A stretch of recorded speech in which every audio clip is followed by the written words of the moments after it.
CJ Stroud is still not throwing at Texans OTAs, and I think it's time to be a little bit worried about Houston. That and more on today's edition of Locked On NFL. The new Locked On NFL. The madman Tyler Rowland is your double shot of NFL espresso, with the Locked On local experts on every major story.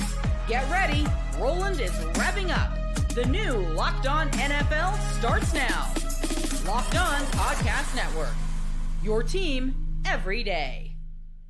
Football fans, welcome into the Locked On NFL podcast, bringing you a double dose of the NFL's biggest stories with help from our local experts that know your favorite teams like no one else. I am your host, the madman, Tyler Rowland, joined today by Locked On NFL expert, the mastermind, Ross Jackson. On today's episode, we're going to take a look at some AFC contenders and see if they've done enough. We'll talk about the Bengals' incomplete offseason. We'll talk about why I think the Baltimore Ravens do have enough to make a push, but we'll start with the drama in Houston. Before we get into it, though, I do want to thank you for making Locked On NFL your first listen and being an everydayer here with us at the Locked On Podcast Network, where it's your team every day. Today's episode is brought to you by Monarch Money. Take control of your finances with Monarch Money. Use the code LOCKEDONNFL at monarchmoney.com for 50% off your first year. Ross, so to set the scene, CJ Stroud not throwing right now with the Houston Texans. D'Amico Ryans being a little bit mum about things in general, but turns out there's a little bit of a shoulder injury that CJ Stroud is coming back from, and it's preventing him again from throwing. With Stroud's regression last year and really a sophomore slump, if we're honest, after a great rookie year, are you concerned, even though it's early, that Stroud is not, I guess, hitting the ground running? Yeah, I guess I'm not super concerned right now. I feel like I'd be more concerned if, I would say Texans fans should be more concerned if this persists into training camp and becomes an issue at that point. OTAs, mandatory minicamp, it's a lot of foundational install. But then by the time that you get to training camp, 80%, 90% of your roster, and it's all about getting ready for week one at that point. And so if he's not participating in that one, since there's no question mark about him being on the roster here during OTAs and mandatory minicamp, him not participating during this time, getting that extra time before starting up training camp, I'm not super concerned about it. But I got to be honest, man, if they're not willing to say, yeah, he'll be full go by training camp, that's the part that's more concerning to me than what he's missing right now. Listen, Ross, I did this on purpose. Folks, peek behind the curtain. You want to lead with the take, all right? But I'm a guy, I cover the Titans, Locked On Titans, and I know these Texans fans are going to be mad. But, Ross, I'm here to tell you, I do think it's time to worry. And I think you're right that training camp is where you really start preparing for week one. But what you said is true. You get about 80 or 90% of your install done during these early summer practices. And I think with all the newness with the Houston Texans, it is an issue that Stroud isn't available right now. And I'll throw it to our Locked On Houston Texans squad show, where they talked about all of the new and why it may be a little bit of a concern. Teams are going to present whatever optics best fit their narrative. And what this city cannot handle is that their third-year franchise quarterback, who regressed in year two, all of a sudden is coming into this season with some type of ailment. Now, I'm not going to pontificate with so much and feel like, I don't know. I'm not claiming he had a surgery. I'm not claiming that he won't be throwing in the second wave of OTAs, which comes up Monday and Tuesday of next week. Shout out to the fellow June Geminis. What I will profess is this: that BS that D'Amico was talking about, everybody's on a different pitch count and the regiment, you still get your work in and it doesn't matter. CJ Stroud, this isn't Aaron Rodgers, a veteran, a wily veteran, a living, breathing legend, a Hall of Famer that's going to walk in the Canton, that can choose whenever he wants to pick a team to show up, because there's nothing that the game of football can show Aaron Rodgers that he has not seen. This is a third-year dude coming off of regression with a brand new offensive coordinator, not just new to Houston, new to the job. Nick Caley's never done it before. Kind of important under the new CBA with the reduced work hours to maximize your time that you have. Oh, by the way, Nico Collins is in and out of the lineup. Oh, by the way, Christian Kirk is in and out of the lineup, but you also got Jaden Higgins and you got Jalen Noel. You might want to, or Noel as he wants to be. Woody March, whole bunch of new over there in NRG Park and the Houston Methodist Training Center people might want to have your franchise quarterback throwing. See, that is where I come in, and perfectly said right there by Stan on Locked On Texans Squad Show. But like, when you look at the changes on the offensive line, you trade away a guy like Laramie Tunsil, you bring in Cam Robinson, who had an up and down end of the season when he got traded to Minnesota. You bring in Ariante Ursery in the second round out of Minnesota in college, who is a guy who I think has a lot of talent, but his physicality level is something that was questioned with his profile. You got Lincoln Tomlinson, Ed Ingram. You bring in Trent Brown, who had a terrible season with the Bengals last year and couldn't stay healthy. Like, I just think they've made a lot of changes in Houston. You bring in Noel, you bring in Higgins, you lose Stephon Diggs, bring in Christian Kirk. There's so many new pieces. And Nick Caley, like they mentioned, a brand new offensive coordinator. So there's so much new here with the Texans that I think CJ Stroud not being able to throw yet and be on the field is actually a concern. Yeah, I guess. I don't know. I'm not buying it. I'm going to be honest with you. Well, what do you think about the rest of the team then? If you're not worried about Stroud, look at what else they've done. You can't look at me and say that, they've had a great offseason. No, I wasn't going to. I was literally just about to say the thing with this is that I don't think that if the Houston Texans struggle in 2025, A, no one should be surprised.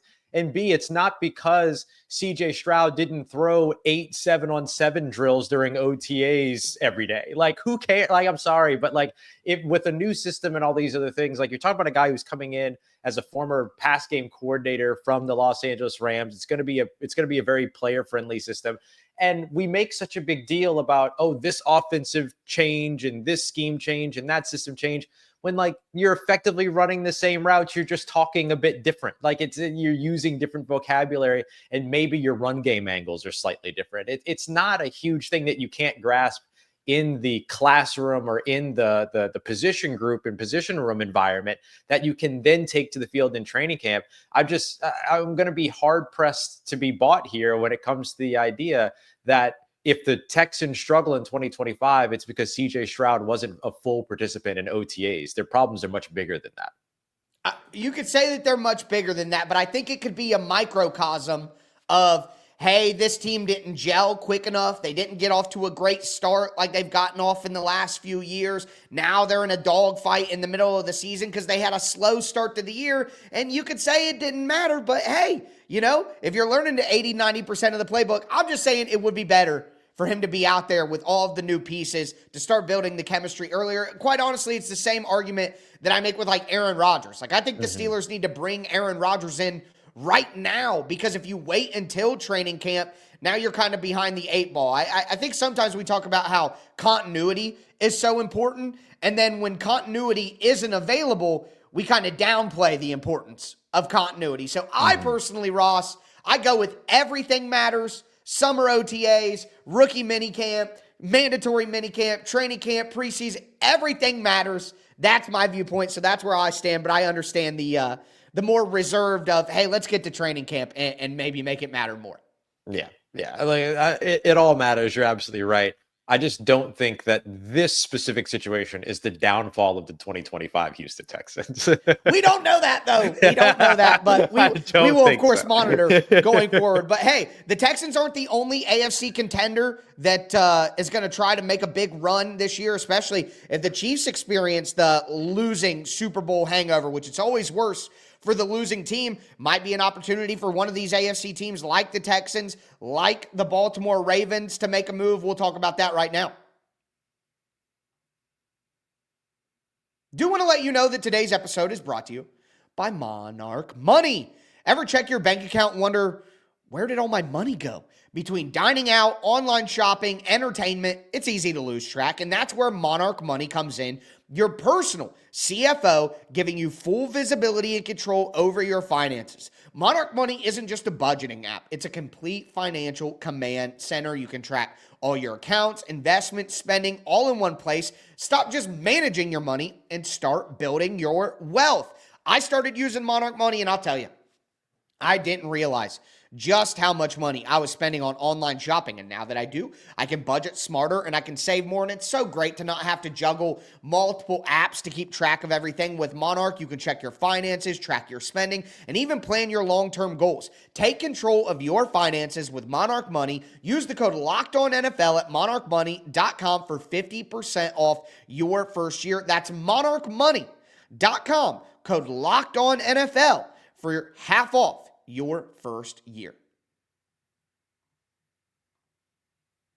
All right, Ross, let's continue today's edition of Locked On NFL. We've talked about the Houston Texans, the concern level for CJ Stroud. Ross, very reserved, very calm, not worried. Me, no surprise. A little worried, a little worried. But with that being said, a team that I'll tell you that I'm not worried about is the Baltimore Ravens. I think the Ravens are going to be just as good as they've always been. And we could talk about the new pieces, and there's a contract extension that we have to discuss here. But at the end of the day, Ross, the reason that I'm high on the Ravens still is because they still have Derrick Henry and Lamar Jackson. And my guy, Kevin Ostreicher from Locked On Ravens, who admirably filled in for the Madman during vacation. Shout out to Kevin. Talked about that recently. Lamar and Derrick together in year one was such a success. And I think a lot of people saw that coming, especially here in Baltimore. If you listen to this show, you would heard me talk about how people were writing off Derrick Henry, and the age thing was over-exaggerated. And we saw on full display how that happened, how he was able to contribute in multiple different ways. And so in year two of that pairing, in year three of Todd Monken's Baltimore Ravens offense, I'm expecting the sky and more. The sky's the limit. Now we're going past that. Now, you're talking about the stars, shooting for the moon and the stars here for these two guys. Now, every season is different. Teams will try to come up with new ways to stop it, but it's hard for teams to focus on one of these guys, let alone both of them. Not to mention you have the threat of all these other pass-catching weapons that can do damage. You got to worry about who actually has the football. And so, at the end of the day, defenses, it's a nightmare for those guys to have to figure out where the ball's going. And Kevin talked about the gravity that Derrick Henry and Lamar bring to the table. So with those two players on the field, it opens everything up for everyone else. And now Rashod Bateman gets a contract extension from the Baltimore Ravens, a second contract extension in a second consecutive year. Bateman, one of the best route runners in the NFL. They add, of course, DeAndre Hopkins to the offense. A lot of continuity on the offensive line still. They didn't trade Mark Andrews.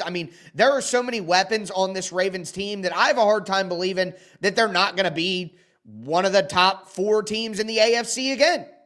Yeah, no, I'm right there with you. And by the way, I thought Kevin was about to say sky's the limit and that you keep on. I thought he was about to drop a Biggie lyric there for a second is where I thought he was going. Yeah.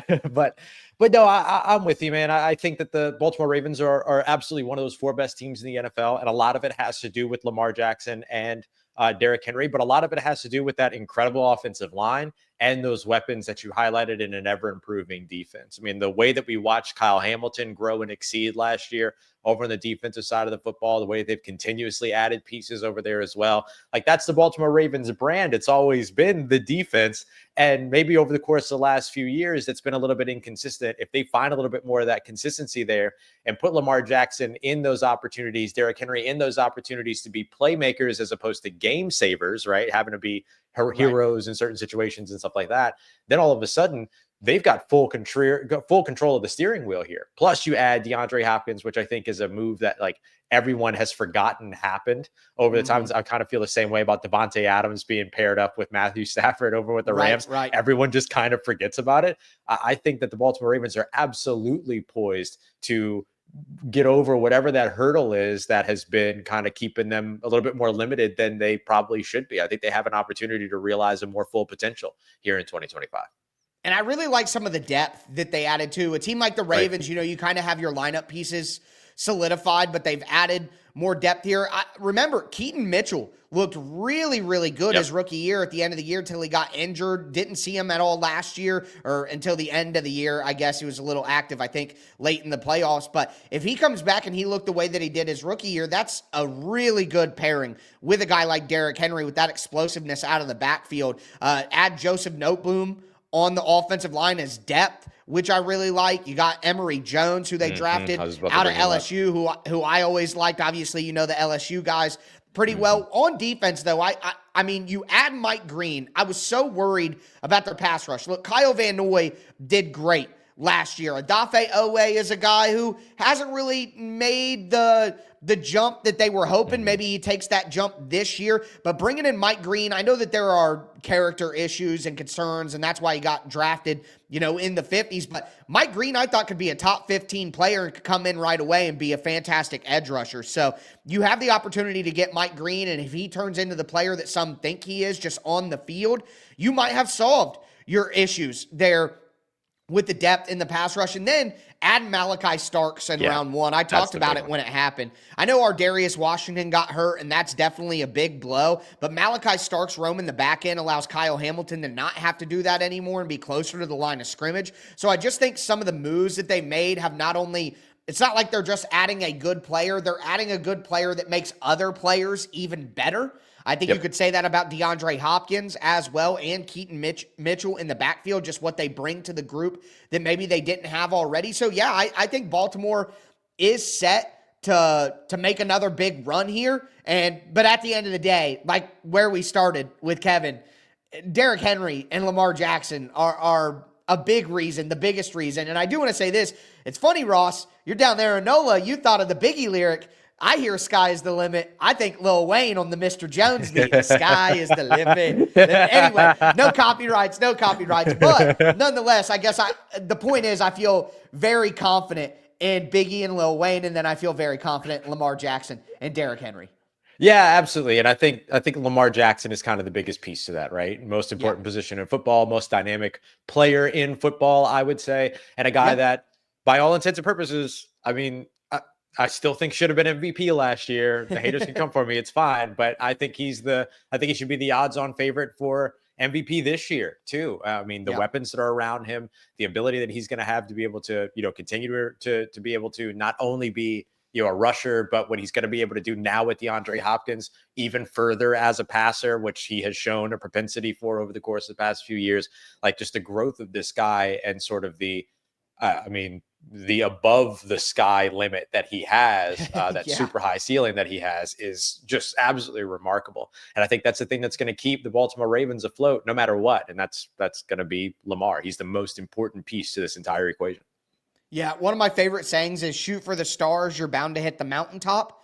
Lamar Jackson has hit the stars. Like he went past 100%. The mountaintop. He did not stop there. When we talked about the flag football team, me and Michelle talked about it a couple of weeks ago. Lamar was my number one pick at quarterback. Easily. Now, I would take the other three quarterbacks, Mahomes, Allen, and Burrow, over Lamar personally if I had to win one game, my life on the line, you know what I mean? But if I'm playing flag football, you're right. I think Lamar Jackson is the most dynamic playmaker in the NFL, and he would be the number one choice for me for the United States flag football team or something like that. But past that, he is set up in a perfect situation this year to have another great regular season. It's just about that next step in the playoffs. But I think with what Baltimore's done in the draft and adding depth in free agency, I do think that the Ravens are as well positioned as they have been before to make that run and take that next step. And Kansas City being what they are, right? And maybe, their roster isn't as bad of a spot as we've seen. It's still really good, but it's, it's just not quite the same. I think this is as good of an opportunity as ever for the Ravens this season to make that final jump. Yeah, 100%. I mean, you mentioned that Super Bowl hangover and how it's always worse for the losers. What does that mean for Kansas City? And does that position Baltimore in the their chance now to be able to kind of leap up and take command of that AFC conference? They're going to have to get over that Buffalo hump if they want to do that. They're going to have to get past some tough teams in their division that could get tougher, but that AFC North is always a dogfight, no matter how good or bad teams' records might say. So it's a brutal division to play in, but if they escape that and they get sort of over that little hump when it comes to Buffalo and Kansas City has that. I mean, it's a perfect scenario for them. 100%. And speaking of the division that the Ravens play in, there's another AFC North team in the Cincinnati Bengals who the all season is not quite as good as Baltimore's.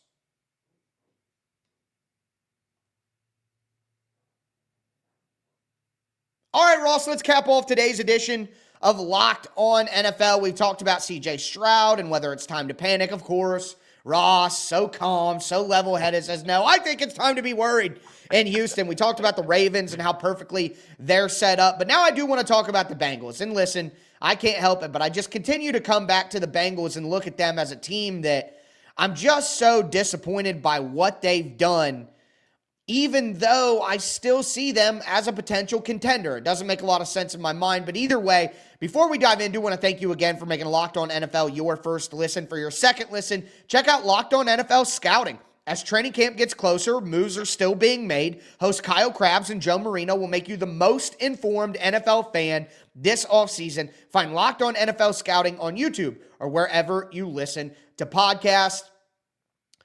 The Bengals still have this outstanding issue with Trey Hendrickson, which has not been resolved, and Shamar Stewart, which has not been resolved. So I know that they get the contract extension with T. Higgins, and they get the contract extension with Jamar Chase done, but you take a project guy in round one of the first round, and then and again, I know, Ross, you're Captain Calm, OTAs don't matter, but for a rookie that is viewed as one of the most development needy prospects in the first round, I think missing these OTAs does matter. And just Cincinnati has another black cloud of the financial problems over its head going into another season. And I'm sorry, but right now I won't say that it's been a failure, but until they resolve some of these outstanding issues, you can't say anything other than the Bengals all season gets an incomplete grade, and it's hard to view them as a team that can be a true Super Bowl contender this year. I'm going to go a little out of character here. I don't think that the Cincinnati Bengals grade is incomplete. I think the Cincinnati Bengals grade is failure.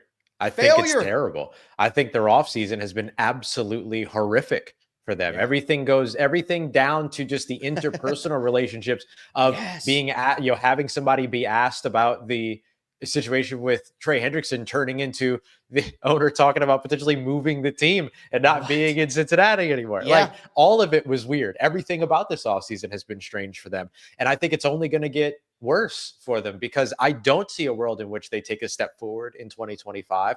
And so if the 2025 offseason was tumultuous, what happens in 2026 when Joe Burrow starts to get a little restless? Right.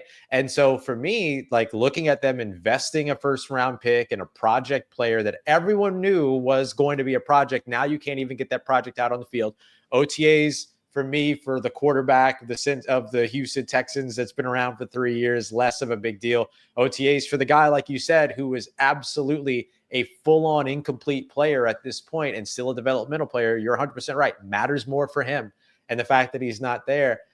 And so taking a project player that's not even available to work with and begin to mold, that's just bad decision-making, if you ask me. And that's not far-fetched to say about the Cincinnati Bengals, that there have been bad decisions made. This has been an awful offseason for them. I do not look at the Cincinnati Bengals as contenders going into 2025. I don't look at them as contenders in their own division. I think if the Cleveland Browns make the right decision to start the right quarterback in 2025, they can be better than the Cincinnati Bengals by season's end, because I think their defense is better than what Cincinnati has available to them. And so I think that a lot of this comes down to, can the Cincinnati Bengals get out of their own way so that they could actually compete in 2025? Because the reason why their offseason has not gone well is because of the decisions that they have made. It's not bad luck. It's not bad fortune. It's not out of your control situations. It's bad decision-making. Yeah, 100%. And also, you think about Shamar Stewart. I continue to make this point. Like, Shamar Stewart is a guy who needs a ton of development. And do we trust the Cincinnati Bengals to provide that development? And I think DJ Turner, Dax Hill, Miles Murphy on the defensive line, where are these guys that the Bengals have, even guys who were seen as more pro-ready than a guy like Shamar Stewart, who haven't developed to what we thought they could be under the Bengals? They take two linebackers in a terrible linebacker class, and Demetrius Knight and Barrett Carter. I mean, I think both those guys have a chance to be decent players, but again, just spending 2 picks on a position that's one of the worst positions in the draft when there are other positions like edge and interior D-line that were really nice, running back. Like, I don't know. I guess you're right. There's a lot of questions, and I think when you have this many questions, it would be fair to say, no, it's not incomplete.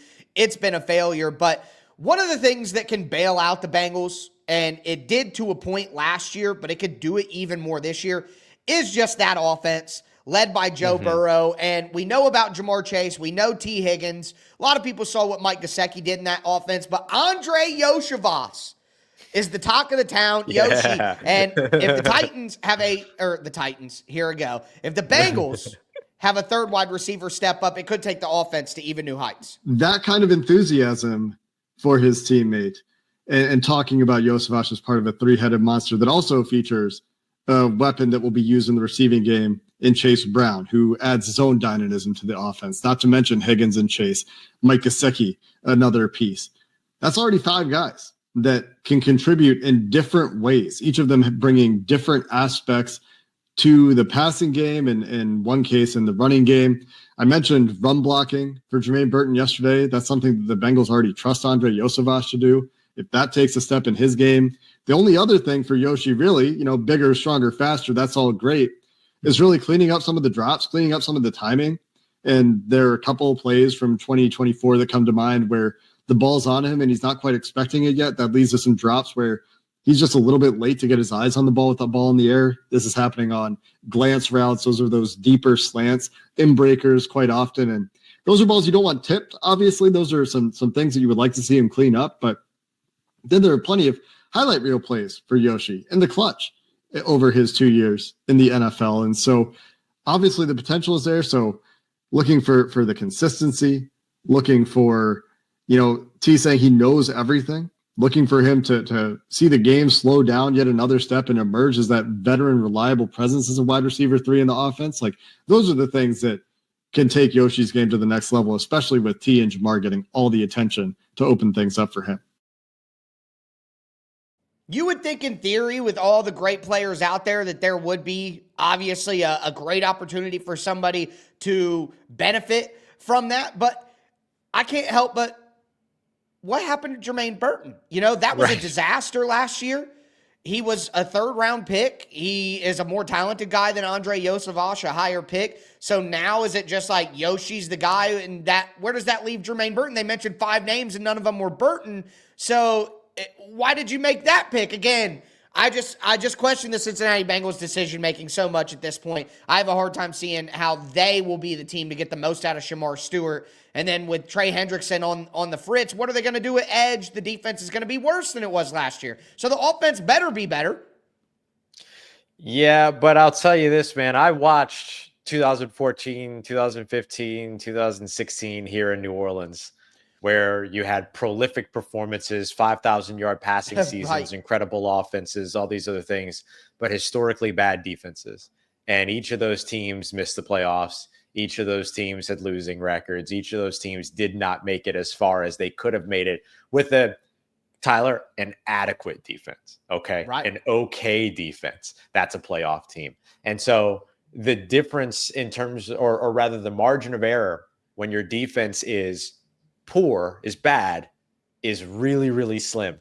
It's really, really slim. And if you've got a team that's putting up 28 to 35 points a game, but you're giving up, you're just as likely to give up 35 to 38 points per game. You're going to lose a lot of football games that way. Yep. Because that offense is going to get gassed. That defense is already gassed. You're not going to be in good situations. And let's not pretend like the Cincinnati Bengals have been the most reliable special teams team in the past either, which makes an enormous difference. Starting field position. How long do you have to drive? What are you forcing your opponents in terms of starting field position? How long they have to drive?